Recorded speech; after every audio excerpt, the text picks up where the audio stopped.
Selamat pagi. Perkenalkan, saya Evan Septian. Kali ini saya berada di depan kediaman rumah dinas Bupati Karimun. Hari ini kita akan mengenal, melihat, dan lebih dekat dengan sosok kepala daerah di Kabupaten Karimun. Dan hari ini katanya saya akan diperbolehkan untuk mengikuti kegiatan beliau hari ini. Seperti apa kegiatan beliau hari ini? Kita lihat saja nanti.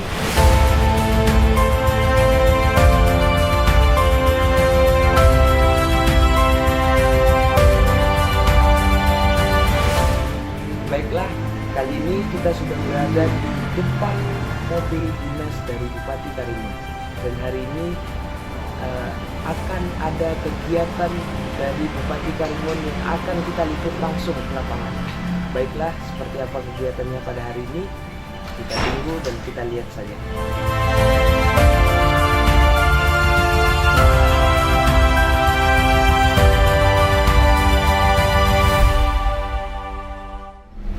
Terima kasih sebelumnya Pak, saya udah diajak untuk mengikuti kegiatan Bapak pada hari ini. Jadi nanti kami akan menanyakan seperti apa sih kepala daerah Kabupaten Karimun itu. Kan banyak orang yang melihat kegiatan Bapak yang katanya sangat sibuk nih Pak. Jadi hari ini kita mau kemana Pak? Alhamdulillah hari ini kita bersama-sama dengan khususnya para pemuda dan gabung mungkin mahasiswa, dan saya ucapkan terima kasih dan saya ucapkan Assalamualaikum warahmatullahi wabarakatuh. Ya, saya sebagai kepala daerah sudah menjalani beberapa tahun setengah. Memang dia dibilang terlalu sibuk tidak juga, tetapi kadang-kadang acara cukup padat yang diawali tentunya dengan kita bangun pagi subuh ya. Kadang kita ya sholat bersafari, karena kita sholat selama corona ini banyak sholat kita di rumah, berjemaah di rumah dengan keluarga. Tapi khusus hari ini dan kebelakangan inilah memang agak sedikit intensitas kegiatan itu agak meninggi volumenya. Dan hari ini tadi pagi kita bertakziah ke Bukit Sidomulyo karena salah seorang tokoh masyarakat dari Ketua Paguyuban warga Jawa Sungai Lakam, Pak Suretno, berpulang ke rahmatullah. Jadi kami sholat di Masjid Darul Mukminin, takziah, kemudian dilanjutkan takziah juga ke rumah seorang tokoh, kakaknya meninggal di Pama, Pak Asim Kijan, Ibu Jamilah Kijan, juga sama, jadi kita bertakziah. Kemudian pulang dari sana dapat berita ada keluarga di Tanjung Batu juga meninggal tadi subuh, dan saya sempatkan tadi jam 8 kurang bersama teman-teman Ustaz ke Tanjung Batu, dan jam 10 tadi kembali lagi, dan sekarang kita sama-sama dalam perjalanan menuju ke Kelurahan Pama untuk meresmikan salah satu mushola As-Somad menjadi masjid As-Somad di perumahan Canggai Putri. InsyaAllah mudah-mudahan kita dapat segala jumatan di sana.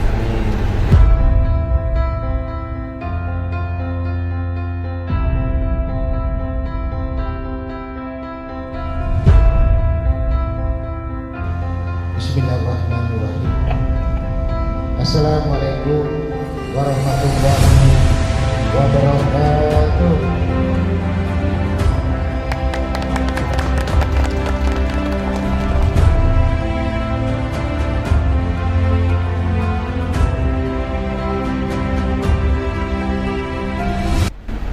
Alhamdulillah tadi kita sudah membersamai Bapak Bupati Karimun.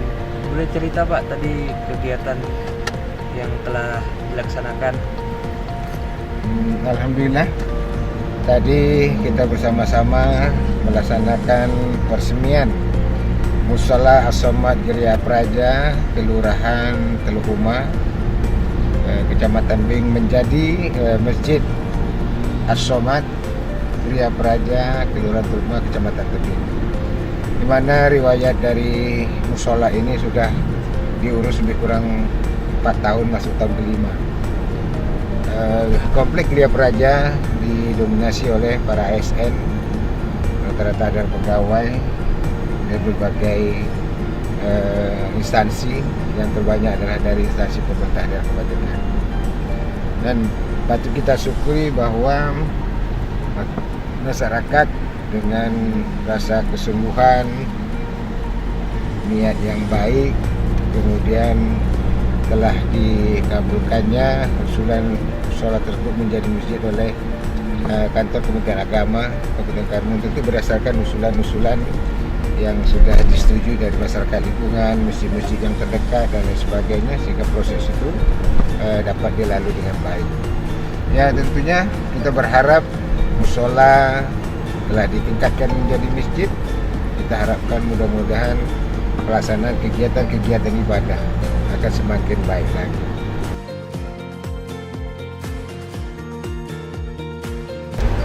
Segitu banyaknya nih Pak kegiatan yang cukup dibilang sangat padat. Macam mana seorang kepala daerah Karimun, Kabupaten Karimun menjaga kesehatan Pak? Apalagi di tengah pandemi seperti ini Pak. Alhamdulillah, memang selama pandemi COVID-19 sedang berlangsung, khususnya Kabupaten Karimun memasuki bulan kelima ini, saya memang sangat-sangat menjaga protokol kesehatan. Khususnya kita sekarang lah dengan menggunakan masker, dengan mencuci tangan, menjaga jarak, semua itu bahagian yang harus saya jalani, apalagi saya sebagai penanggung jawab tim gugus tugas percepatan penanggulangan COVID-19 Kabupaten Karimun, yang tentunya dengan pandemi ini saya harus bisa mengutamakan kesehatan secara person, keluarga, dan juga tentunya seluruh lapisan masyarakat yang harus bisa saya ayomi, saya lindungi.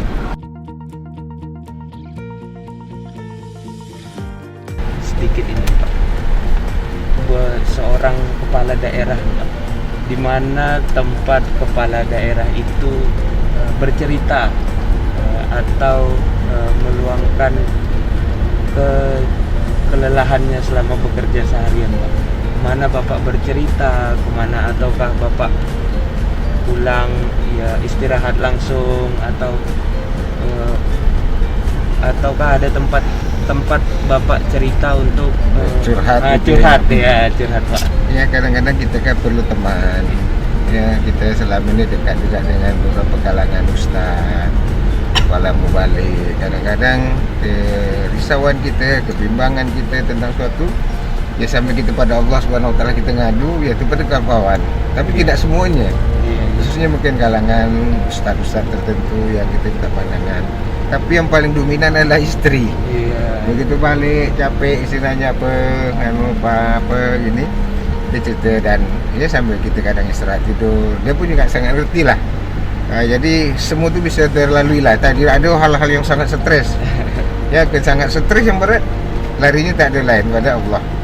Kita mengadu tahajud, ya apa yang bisa kita lakukan, sholat sunnah, yang mungkin kita ada zikir yang bisa kita buat tenang hati, yang kita belajar dari ustaz. Itulah sebagai obat kita menyelesaikan berbagai persoalan dalam hidup ini, insyaallah. Untuk situasi seperti ini Pak, sebagai kepala pemerintah Kabupaten Karimun di tengah COVID-19 ini Pak, sudah adakah kebijakan khusus sendiri untuk Kabupaten Karimun melalui kepala daerah untuk situasi COVID-19 ini? Ya, tentunya kalau bicara tentang regulasi kebijakan, kita mengurut dari awal lah. Pada saat bulan Maret kita ditetapkan KLB kejadian luar biasa pandemi COVID-19 secara nasional. Kemudian saya juga mengeluarkan surat keputusan Bupati menyatakan Kabupaten Karimun sebagai KLB. Kemudian kita langsung membentuk tim gugus tugas percepatan penanggulangan COVID-19 tingkat kabupaten, dan terus sampai ke bawahnya, sampai ke tingkat kelurahan, karena desa akan terbentuk sendiri di kecamatan. Kemudian dalam berjalannya itu tentu kita melihat apa yang harus langkah-langkah yang harus kita lakukan. Ya tentu tidak terlepas dari arahan petunjuk dari pemerintah pusat itu yang diturunkan dalam bentuk regulasi seperti adanya surat imbauan, surat-surat edaran yang kesemuanya itu untuk mengatur tatanan kehidupan sosial masyarakat Kabupaten Karimun. Karena kita sangat khawatir dengan pandemi yang belum bisa teratasi ini, COVID-19 yang belum ada vaksin yang teratasi ini membuat kita kepala daerah bertanggung jawab penuh terhadap bagaimana masyarakat kita di sini. Walaupun pada awalnya tudingan macam-macam, karena begitu paniknya kita menghadapi begitu banyak kompleksnya persoalan, khususnya penanganan masalah orang-orang yang akan terpapar tentang ini, khususnya keluarga saudara kita yang pulang dari Malaysia, kalau yang akan kita buat suatu tempat karantina, suatu tempat isolasi, baik itu sebagai orang dalam pemantauan, pasien dalam pengawasan, sampailah kepada yang positif. Itu memerlukan suatu kebijakan-kebijakan yang tidaklah kecil, dan ini kita bawa dalam suatu musyawarah rapat yang melibatkan seluruh komponen, ya, komponen masyarakat, termasuk masalah penyelenggaraan ibadah kemarin, ya, kita atur, kita tata sedemikian rupa, dan itu berjalan selama beberapa bulan. Nah, kemudian kita diperintahkan untuk melakukan refocusing anggaran untuk memberikan bantuan kepada masyarakat dan untuk di bidang kesehatan seperti penyiapan ruang isolasi yang kita harus lakukan itu dengan tepat, karena refocusing anggaran ini kalau dilakukan tidak tepat juga berimbas kepada persoalan anggaran yang kita miliki. Nah, inilah yang kita lakukan kemarin, koordinasi pemerintah pusat, adanya bantuan BPNT, ada tak ada COVID itu dapat. Kemudian ada dia BST itu dari Kementerian, ya, Sosial. Kemudian ada program PKH, ya, kemudian adalah bantuan sembako provinsi, bantuan sembako kabupaten, kemudian di desa adalah bantuan BLT.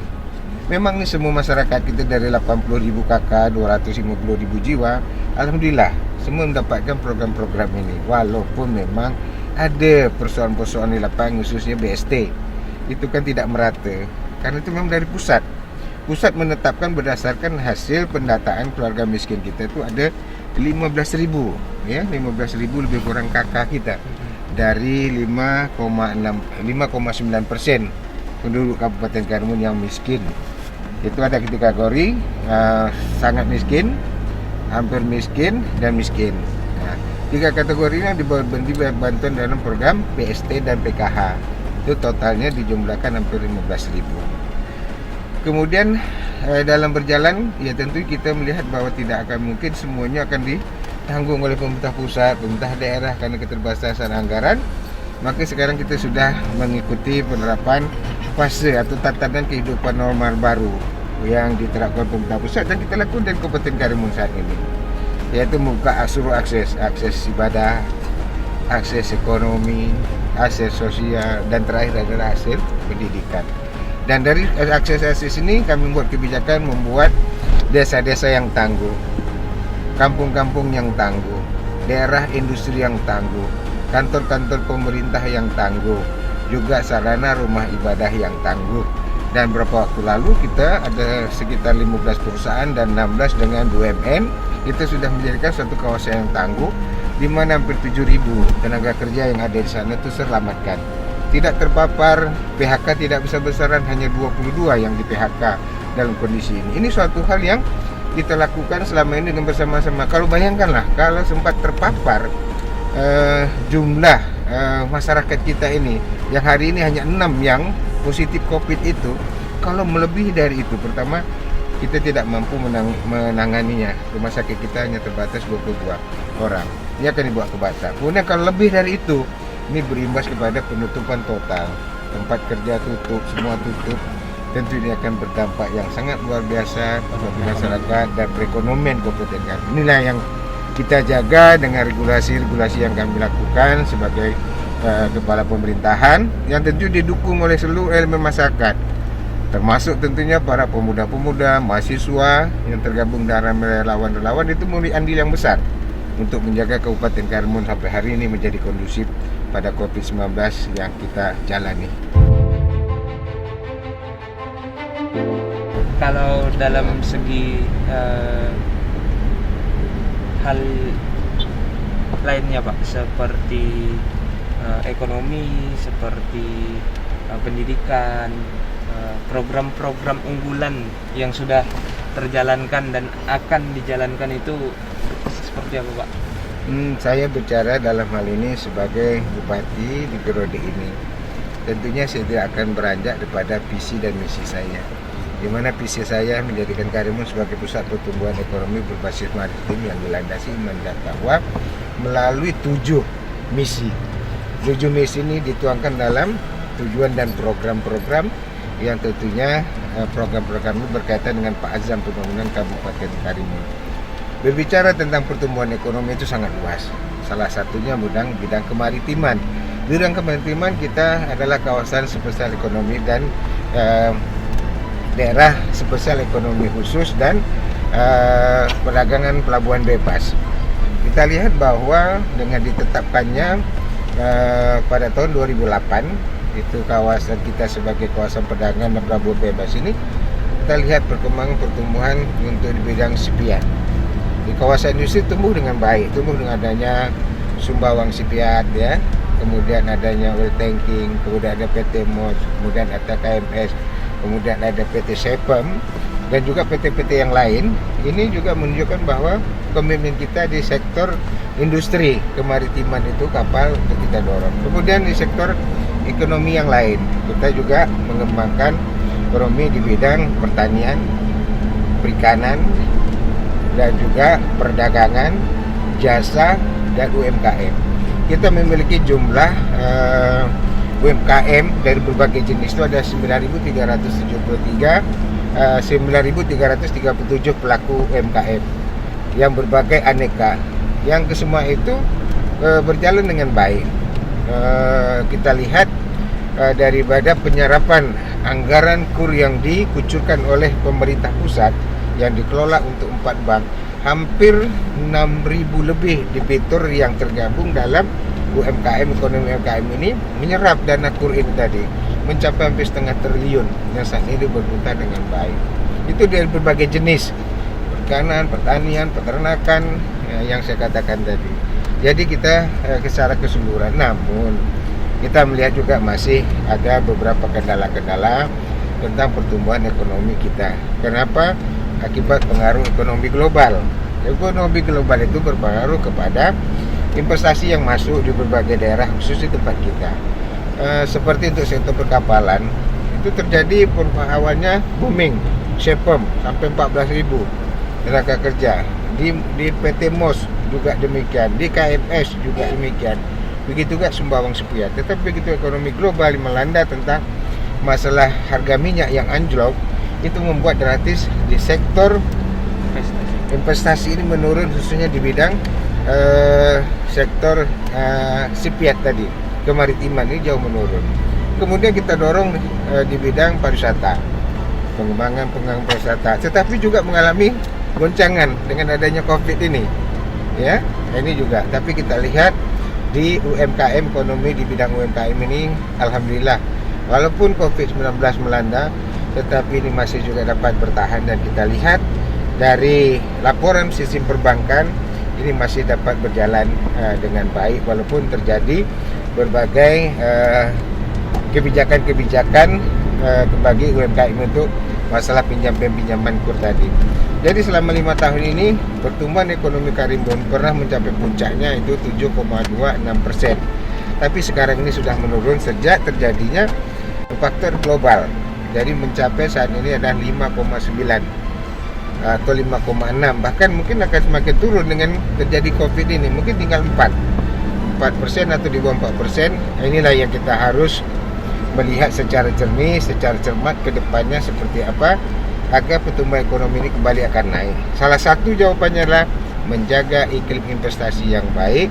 Makanya kita lakukan pencanangan kawasan-kawasan industri tangguh untuk kita publikasi bahwa dengan COVID kita mampu, kita siap. Perusahaan-perusahaan yang di Karimun ini siap untuk menerima pekerjaan maupun Karimun untuk menerima investasi di sektor industri, khususnya di industri kemaritiman dan juga di bidang-bidang lainnya. Apa yang tadi Bapak jelaskan itu salah satu berdampak pada seringnya kita mendengar bahwa Karimun itu defisit, Pak. Ya. Defisitnya sebenarnya bukan masalah defisit akibat penerimaan atau pendapatan kita menurun. Defisitnya ini adalah dana transfer dari pusat yang kita mengalami kekurangan, mengalami kehilangan. Salah satunya adalah dibagi hasil migas. Yang dulunya kita mendapatkan lebih kurang 180 miliar, sekarang tinggal 40, 30, pernah 70. Ini yang membuat kita kesulitan karena dana transfer. Tetapi kalau dari PAD kita alhamdulillah, kecuali pada saat Covid ini terjadi penurunan, tapi sebelumnya PAD kita terus meningkat. Trennya kita lihat APBD kita juga meningkat naik. Tetapi transfer dana pusat yang berkurang tadi salah satu ialah DBH bagi hasil migas. Kemudian dana pusat yang ditransfer ke daerah itu sifatnya mandatori. Artinya mereka sudah tentukan kegiatan-kegiatan yang harus kita lakukan sehingga kita tidak bisa fleksibel. Nah, ini juga menjadi permasalahan sehingga tidak bisa kita membiayai yang lain-lainnya. Itu yang dikatakan defisit, bukan dari sektor pendapatan, tidak. Ini harus kita pahami dan kita cermati. Kadang-kadang ya saya juga melihat bahwa tidak salah masyarakat memandang seperti itu karena tidak tahu secara detailnya yang dikatakan bahwa defisit itu di bidang apa namanya. Itu ya. Cara pemerintah Karimun di saat seperti ini kita juga tahu bahwa kebutuhan dalam pandemi yang tiba-tiba mendadak melanda dunia bahkan Pak. Jadi cara pemerintah Karimun untuk mempersiapkan anggaran yang mendadak tadi itu, apakah ada anggaran-anggaran yang dipotong atau ada sesuatu hal yang dipotong-potong gitu?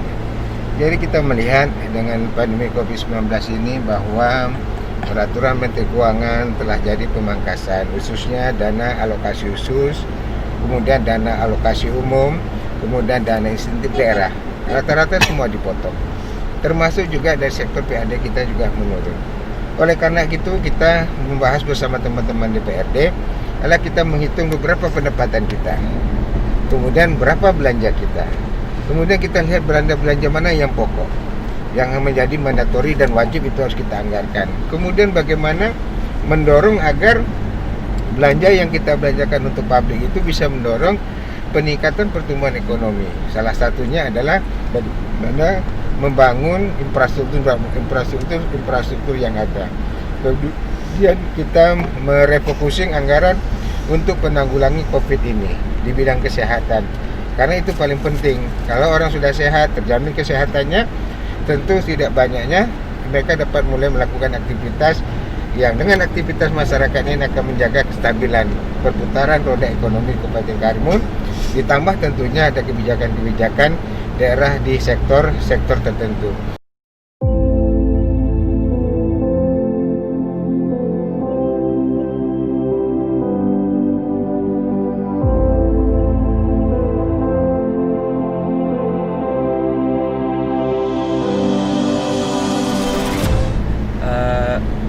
Alhamdulillah kami sudah selesai mengikuti kegiatan dari Bapak Bupati Karimun yang kedua. Tadi kegiatannya itu koperasi ya Pak, koperasi nelayan maju bersama tadi kalau tidak salah nama koperasinya. Itu kegiatannya dalam bentuk peresmian kooperasikah atau kegiatannya dalam bentuk apa itu? Dari apa yang sudah kita lewati ini sebenarnya sudah ada 2 azam pembangunan Kabupaten Karimun yang kita lalui dan kita jalani. Yang pertama tadi peresmian masjid itu adalah azam iman dan takwa, azam yang pertama. Kemudian yang sekarang kita lakukan peresmian peletakan batu pertama, pendirian koperasi, sekretariatnya dan pemberian bantuan alat tangkap bagi nelayan untuk Kecamatan Tebing dan Kecamatan Karimun, itu Desa Parit. Ini adalah merupakan azam peningkatan ekonomi kerakyatan yang berbasis di sektor perindustrian, perdagangan dan sektor perikanan.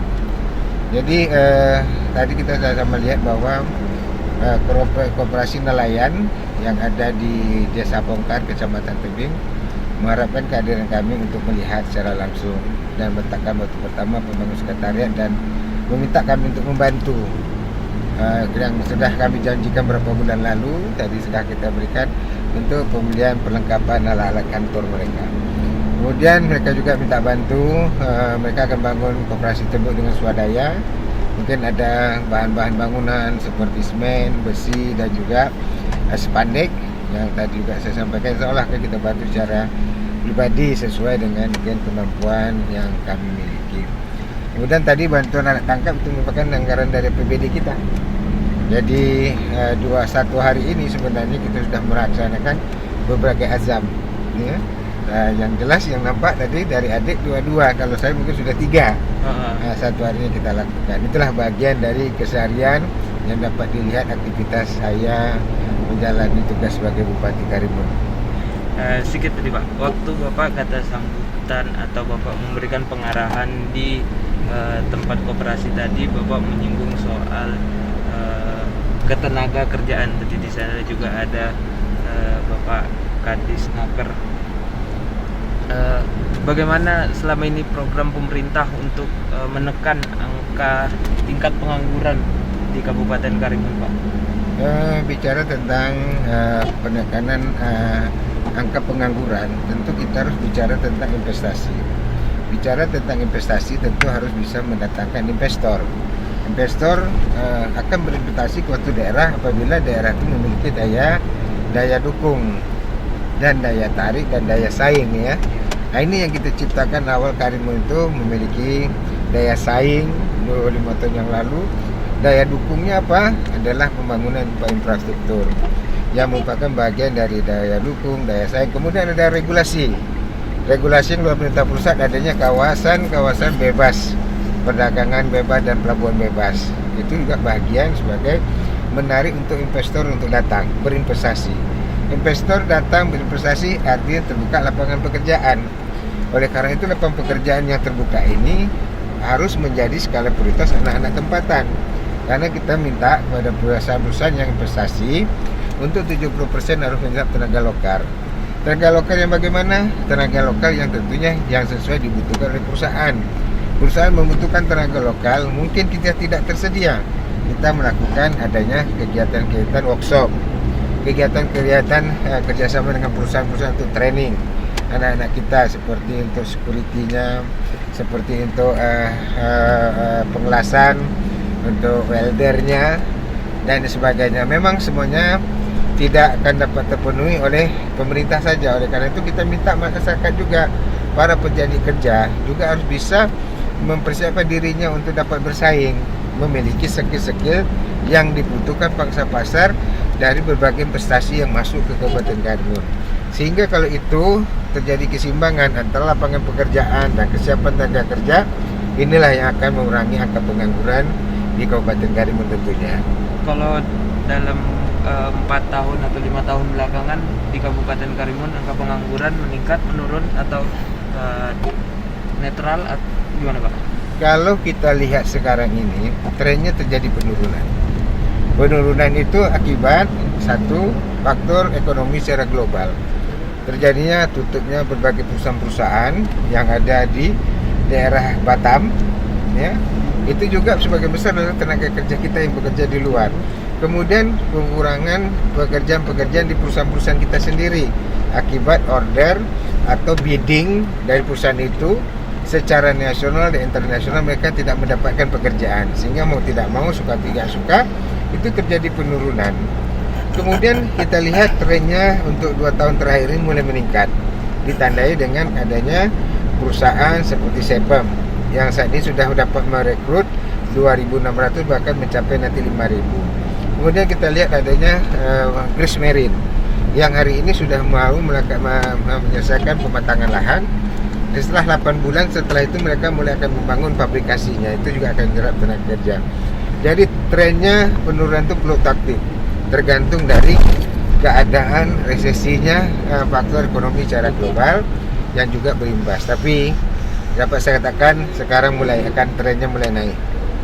Dan terdaftar di tempat kita lebih dari 2.000 pencari kerja yang saat ini yang terdaftar di Dinas Tenaga Kerja, Dan saat ini juga dengan COVID, ini menjadi pemikiran kita bersama. Ada 5.000 PMI, pekerja migran Indonesia yang pulang dari Malaysia, yang belum mereka dapat pulang lagi untuk bekerja ke luar negeri. Ini jadi suatu hal yang menjadi perhatian kita tentunya, bagaimana menyelesaikan ini. Nah, ini saya kira dengan COVID ini kita harap segera berlalu.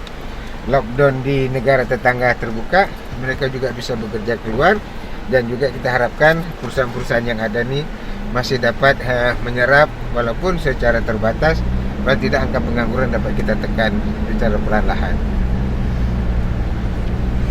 Ini terakhir Pak, bicara tentang media sosial, bicara tentang sekarang sudah zamannya elektronik, banyak berita-berita viral seperti yang kemarin diberitakan bahwa Bapak tidak datang di paripurna DPR, terus ada tentang jalan rusak yang diviralkan oleh masyarakat untuk sedikit mengkritik pemerintah daerah untuk lebih peka terhadap kebutuhan masyarakat. Seperti apa tanggapan Bapak soal media sosial sekarang dan pertanyaan-pertanyaan yang dilontarkan melalui media sosial? Saya memberikan suatu tanggapan yang positif terhadap perkembangan dunia media sosial. Lagi sekarang sudah terjadi pergeseran dari media cetak kepada media online, di mana cepat dan tepat serta akurat dan tentunya akuntabel pemberitaan-pemberitaan yang dilakukan oleh teman-teman dari media. Dan itu kita harus berikan aplaus bahwa mereka dengan IT yang semakin berkembang, mereka bisa menyesuaikan dengan kondisi dan tuntutan daripada masyarakat, sehingga kita perkembangan media-media ini sangat luar biasa. Tapi mereka juga harus mengikuti aturan tentang adanya dari undang-undang tentang IT dan juga tentang undang-undang tentang pemberitaan dari Dewan Pers dan lain sebagainya. Berkaitan dengan kegiatan mereka meliput terhadap kritik-kritik yang sifat konstruktif dari masyarakat, itu kita juga memberikan apresiasi. Memang pemerintah perlu dikritik, pemerintah perlu diberikan saran untuk melakukan introspeksi, mengevaluasi apa kira-kira ke depannya harus dilakukan. Ya, tanpa kritik, tanpa saran, tanpa sesuatu yang memberikan pandangan, ya saya kira itu juga tidak sehat bagi kelangsungan pembangunan. Termasuk mungkin kritikan yang disampaikan pada saat mungkin sidang paripurna DPR saya tidak hadir. Yang berangkat itu adalah saya secara pribadi, ya, yang tinggal juga ada wakil kepala daerah, seorang wakil bupati, dan wakil bupati itu bisa ditugaskan untuk mewakili kepala daerah dalam sidang paripurna di DPRD. Yang penting etikanya, seorang bupati sebelum pergi menyampaikan tentang alasan tidak bisa hadir paripurna itu sebagai kepada pimpinan, dan pimpinan atau wakil pimpinan, dan apa yang saya lakukan kemarin sudah sampaikan. Kemudian dalam tatanan undang-undang pemerintahan itu wakil bupati apabila bupati tidak ada bisa berperan. Saya dulu sebagai wakil bupati zaman Pak Nurdin, berapa kali saya ikut juga Pak bupatinya tak ada, saya mewakili dalam sidang paripurna, tidak ada masalah. Karena datang pemerintah dibolehkan. Kecuali saya tidak ada di sini, saya ke tempat acara lain, saya tidak menghadiri, itu mungkin saya tidak beretika. Selagi yang mewakil itu seorang wakil bupati, tidak diwakilkan kepada sekda atau asisten, itu insya Allah dibolehkan. Ya, jadi saya tidak menanggapi bahwa ada pandangan-pandangan yang berbeda, pandangan yang salah, tetapi saya mengacu kepada aturan. Ya, aturan itu dibolehkan. Oke, terima kasih buat Bapak telah mengizinkan kami mengikuti kegiatan Bapak hari ini. Semoga Bapak selalu dalam keadaan sehat, selalu dalam lindungan Allah, dan selalu diberikan keberkahan untuk setiap kegiatan-kegiatan yang Bapak lalui sampai kapanpun, dan semoga silaturahim antar seluruh elemen masyarakat di Kabupaten Karimun bersama kepala daerahnya terus terjaga dan tidak ada mempunyai batasan yang sangat tinggi antara rakyat biasa dengan kepala daerah. Dan mungkin dari saya closing lah ya. ya, berikan motivasi buat seluruh masyarakat dan berikan closing statement lah Pak untuk masyarakat Kabupaten Karimun. Ya tentunya setelah adik-adik mengikuti saya mungkin tidak 1 hari sebenarnya, setengah hari saja. Ya apa yang kita lakukan pada hari ini merupakan kebahagiaan dan tugas seorang kepala daerah.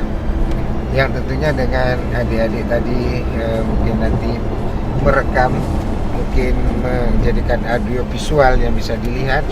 Ini bagian untuk motivasi kepada generasi muda untuk mungkin nantinya siap-siap ke depan untuk menjadi pemimpin-pemimpin yang tangguh, pemimpin-pemimpin yang cerdas, pemimpin yang memiliki kemampuan intelektual yang baik, tetapi tentu dilandasi dengan iman takwa yang baik juga.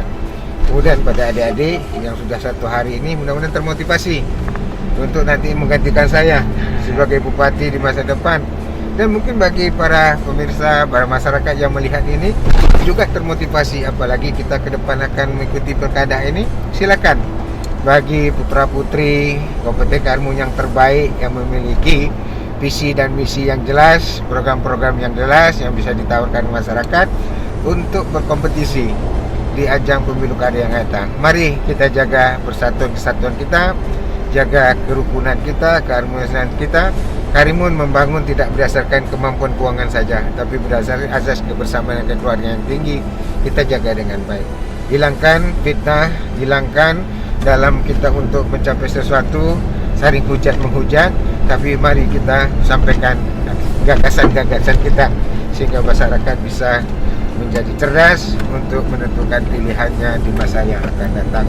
Semoga Karimun akan mendapatkan pemimpin-pemimpin yang baik untuk masa yang akan datang dan juga di pilkada yang akan datang ini. Semoga Allah SWT yang selalu memberkahi, meridhoi dan menjadikan Karimun sebagai negeri yang baldatun thayyibatun warabun ghafur, masyarakat yang sakinah, mawaddah warahmah, dan insyaallah kita semua nantinya dengan kondisi yang ada ini akan dipanggil Allah dalam keadaan husnul khotimah. Terima kasih. Assalamualaikum warahmatullahi wabarakatuh.